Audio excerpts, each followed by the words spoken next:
We'd like to bring the day to a close by offering as a public service the best ever panel on the amazingly divisive question of climate change. It's as if, given the decline of the Western religions, environmentalism has become the new religion. And what interests me even more than whether or not climate change is man-made and whether or not radical and expensive measures are warranted, what interests me even more is the way in which alarmists dare to call other people deniers and accuse them, in a thinly veiled reference to the Holocaust, of heresy and willful blindness, while the skeptics accuse, quote, warmists of hysteria, falsification of data, and self-enrichment. It's a very volatile scene. So, that we could bring these three people together is a miracle in and of itself. And we're going to begin with one of our gold, Ed Burtynsky. Ed has traveled the world. He's looked at industrial devastation in the eye, and as a witness, he has brought back shocking, stunning images, which he has printed to a scale that these images deserve. We begin with Ed Burtynsky.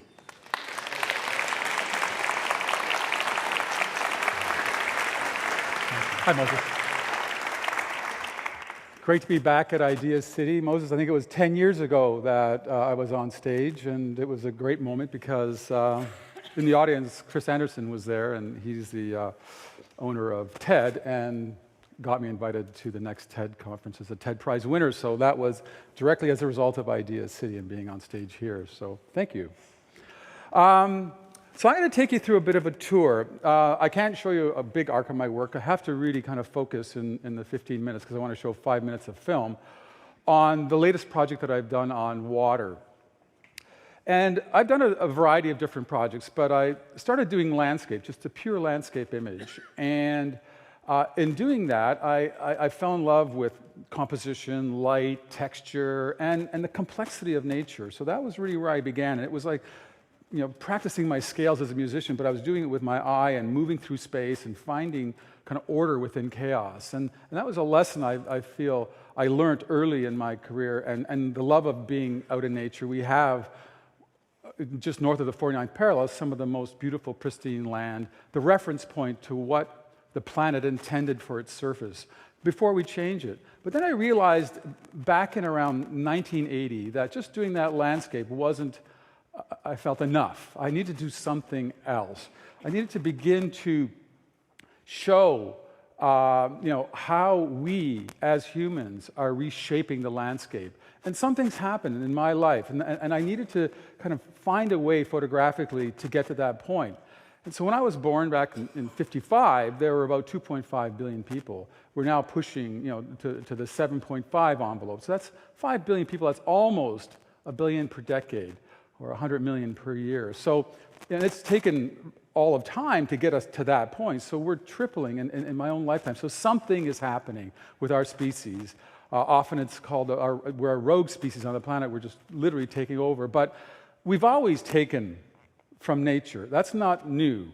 But what's changed now that we're at this number is the speed and scale of that taking. And I believe it began really, that what allowed us to get there is the Industrial Revolution and the steam engine, and then the internal combustion engine, and the discovery of gasoline and oil, and then the explosion of the car through Henry Ford and making it affordable, and on it built up the aircraft, ships, et cetera, et cetera. So now we're burning an enormous amount of fuel that's been deposited through millions of years of sunlight captured through photosynthesis, or the oceans capturing it, and now it's being captured again by us and brought to us through refineries to our cars. So I did a big project on oil for 12 years, and then I realized that there's another big liquid that's equally, and even if not more important right now to our survival, and that's water. Without water, there's simply no life.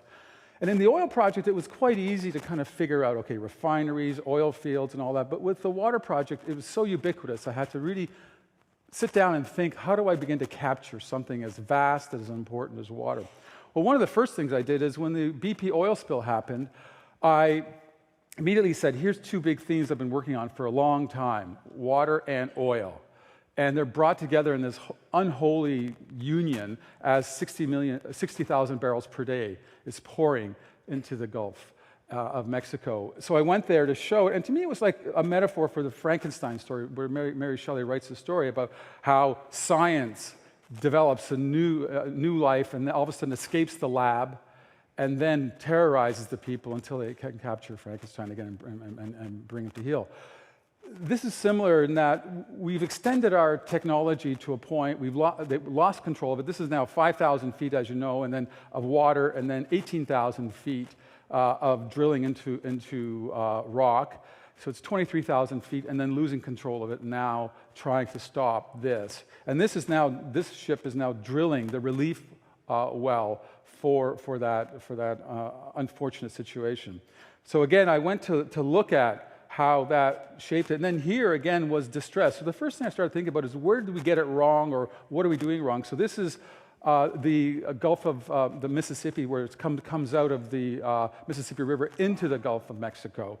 And what you see here is, again, the oil spill on that, but the green that you see in this picture isn't supposed to be that green. And that's a lot of the phosphors and nitrates coming off of the agricultural land is creating a dead zone of about 100-kilometer radius coming out of the Mississippi. So in a way, this oil on top of that water is distress on distress.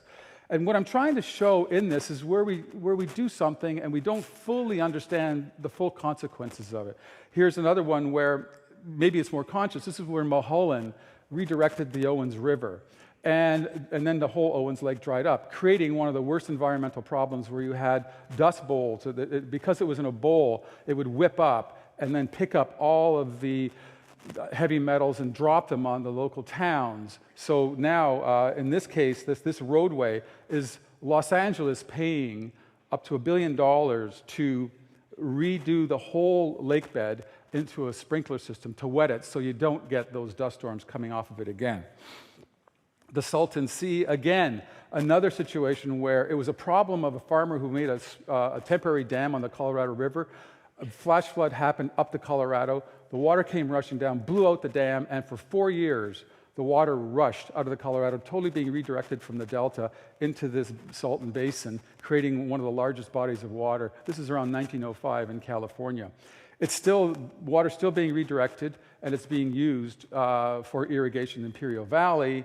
But because of the decades of the salt gathering through the farming, because this is still a very salty type of landscape, it's dissolving into solution and going into the lake and concentrating. So this is now 3 times the salinity of the Pacific Ocean or the ocean. So very little life can be supported in this body of water.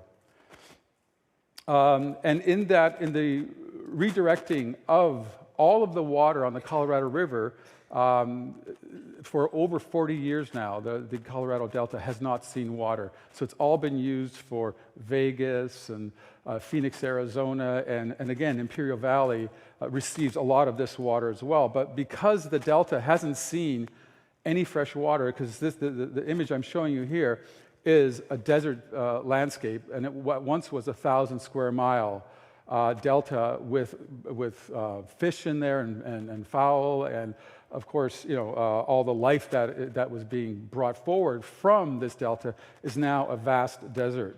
So I did a whole series of these amazing formations, because it's almost like nature pushing back. It's creating these tree formations. This is the pumping action of the ocean tides onto the delta, so you may have a dip. So as the water recedes, it creates these tree formations. So I went to photograph these as evidence. And then what you're seeing there, of course, is the silt that's come out of the Grand Canyon. So the whole delta is the whole contents of the Grand Canyon. If you've ever seen the scale of that, well, it had to go somewhere, and that is in the Colorado River Delta.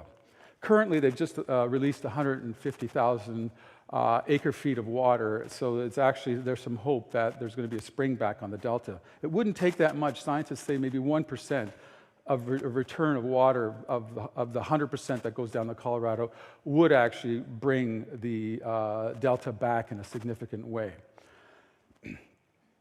And this is, again, on the delta. This is a shrimp farm that was not viable. And so in those pans, the tide comes up, water goes in, they throw in the small shrimp. About 3-4 months later, you have shrimp ready for market, and then they're harvested and taken to market. There's tons of these along the whole coast, but in this case, in the delta itself, this was a failed operation. It's a massive operation, by the way. This is a phosphor tailings pond. Phosphor is one of the fertilizers used in farming. Much of it comes from Florida. Florida has the largest amount.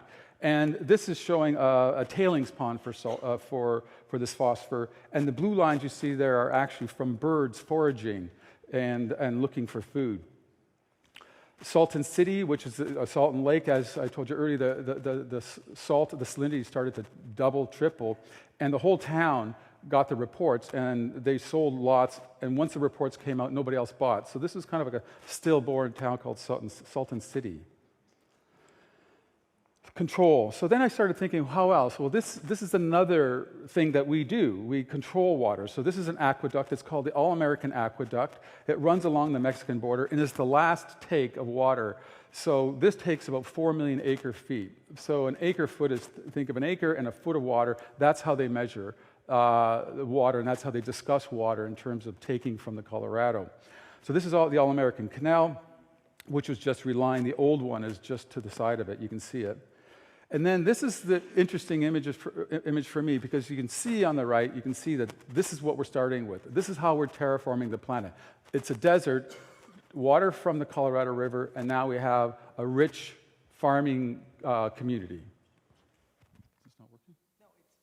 No, it's better. Oh, it's better. Okay. So to me, it was a very interesting way to visually illustrate how we are reshaping the planet. So again, here's another case where on the one side, we have Phoenix, Scottsdale. On the other side, we have a native community that owns that land. So again, they're obviously not allowing any building onto their reservation, and you can see the buildup right to the edge. If you look at these houses, each one of them has a swimming pool, and that's all from the Colorado River. So again, add water, and you get a city in the desert. This is a Shasta Lake at its lowest point. I photographed in a long time, I think almost from its inception. It's currently suffering badly. If you're following the news, California is one of the worst droughts. It's like 90% of it is an extreme drought right now. So many of these reservoirs are down, and they're going to be making very, very tough choices very soon, because they have to choose between the fish, the salmon run, and making enough water for the fish to get up the rivers, or the other choice is to cut back on the farmers or cut back on the cities. So there's really there's a price being paid somewhere, or all three have to pay some price. But there is a very significant and very severe drought happening in California right now. I also looked at Holland and the Dutch and how they control water. So this is around Rotterdam, the reclaiming of the ocean and building out the sea. This is a sewage treatment plant in London. So this is human waste being treated so that they can then put the water back into the system and of course, deal with the waste. This is an ancient form of water control. So this is a step well in Rajasthan in India. And these were built started around 12th century, and for about 300 or 400 years, this is how they got water. So when the monsoons came, that would fill the step well, and then throughout the year, they would come with their buckets and pails and draw the water. And as the summer went to the driest period, and they would go near to the bottom of these things, and they'd be able to walk down and come back up again. So this was a cycle for centuries and centuries. Now most of these have gone defunct because they're drilling for water, and most of the water has gone below the water table. So this step well has not seen any water for about a decade and a half. But they're very amazing structures. They're like inverted pyramids looking deep and built in the 12th century. This is the dam in China, and I did a whole series on dams in China. This is, again, the release of silt in the dam. So I was looking at that as something that was, happening, on a yearly basis, and I went there and showed how that release was being done. So this is all the silt being released out of the reservoir. And agriculture being one of the largest themes, so 70% of human use of water is to agriculture. And so what I'm doing here is looking, again, at agriculture in all kinds of forms. This is greenhouses in Spain, pivot irrigation. This is the vast, in the Texas Panhandle, this vast area that's devoted to this pivot irrigation. And these things are drawing water from the Ogallala Aquifer, which is now losing a lot of its height. There's about 9 Lake Eries of water, they believe, in the Ogallala Aquifer. And they've drained about 2 Lake Erie. So if we could see this water, the Lake Erie would be drained twice down at this point. And it is causing a lot of problems for the farmers. The deeper the water is, the more expensive it is to pump up. And many of them are losing their farms because they cannot afford the electrical bill to pump up that water. So this is a whole series on pivot irrigation. These are images that I took from the bottom of a Cessna. And so that, through a hole in the bottom. This is a cattle farm, and 70% of that, so 70% of the water is for agriculture. Of that 70% is for grain, for our animals. So those are cows and cattle being fed. Then this is a more sustainable farming. This is in Spain. This is dryland farming, so they're just using the moisture from the year and being able to grow oats and malt and barley. So this is a much more sustainable and long-lasting form of farming all through Spain. So this is a very dry region in Spain. Aquaculture. China grows more fish through aquaculture than any other society. They do about 70% of the protein of fish through aquafarming. It happens in China. So I went there to look at that. Also, a more sustainable form of agriculture and rice terracing.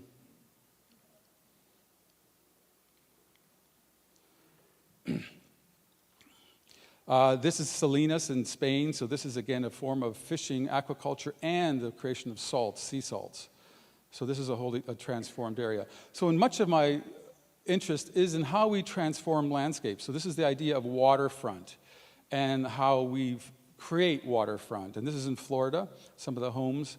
And these are all mangrove swamps that have been reshaped and dug out and turned into waterfront property. I'm looking at water as a form of entertainment, something to go to, water as a spiritual space where here in India, 30 million people on one day, on February 10th, 2013, arrived to dunk themselves into the Ganges River and to wash their sins away. Polders in Holland. So this is, again, reclaimed ocean bed turned into farmland.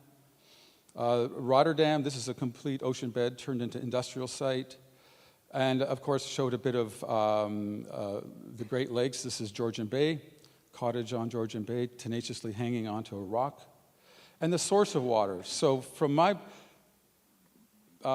through the whole project, I thought, I did a thing on source of oil, and the source of water is really the hydrological cycle. It's the rain and the water being picked up from the oceans, being caught into the mountaintops, melting down and creating clean, fresh rivers.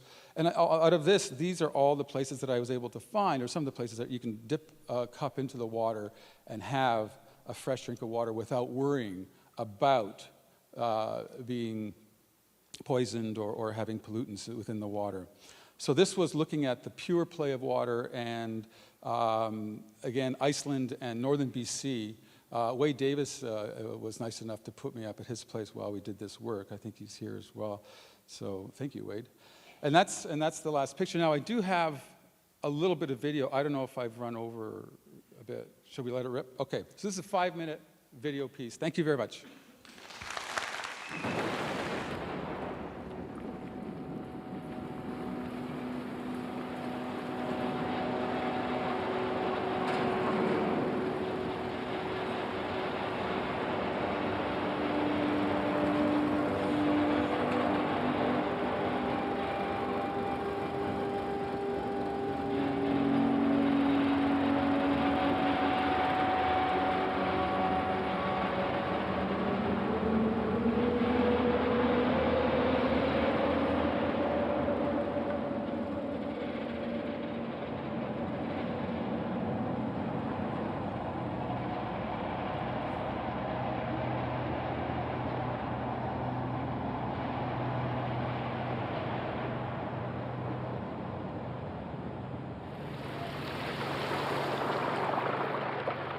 When I was first contemplating water, one of the key things I was thinking about is how does water shape us, and then how do we shape water? That there's this interplay between what nature has provided and what technology can do.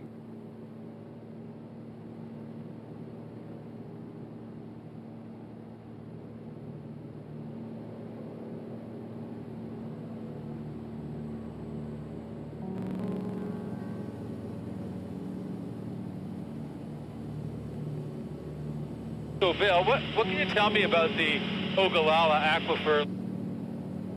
The first irrigation wells were drilled here on the high plains in the 20s. Its level is falling down not because it doesn't have recharge, but it's because we're using more that's being put in. Right, we're just drawing down more than they can actually replace. Yeah.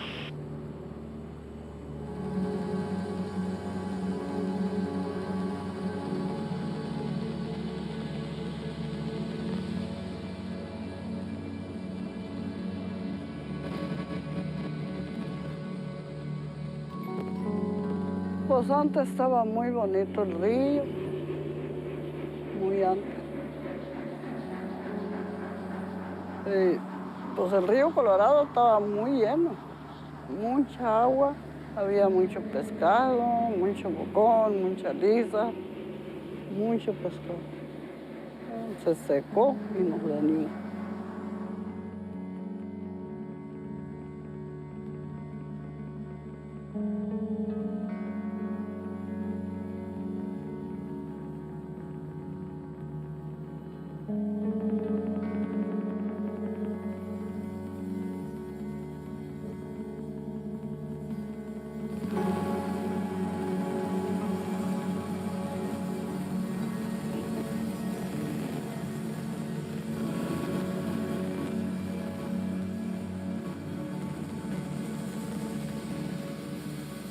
It's a cycle.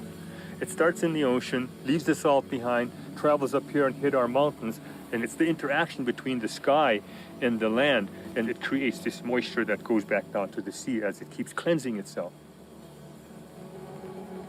But in that process of this cycle, we fit in. We're water, you know, and whatever falls from the sky and lands here, and if I drank it and you drank the same water source for for a month or so, we'd be 70-some% the same water. We're all water.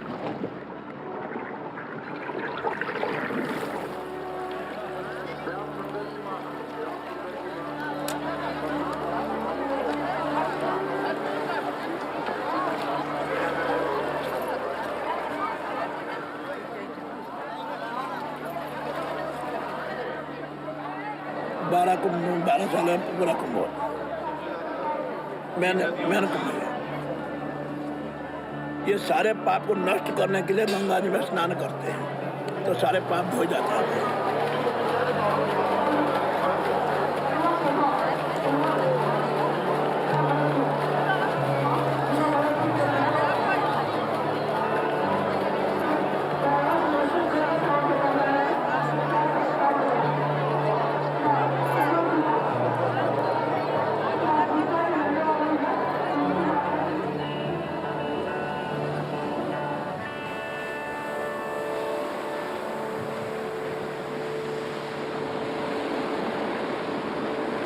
If I look at 30 years of my work, I've learned to understand what is there before we come, before we change it.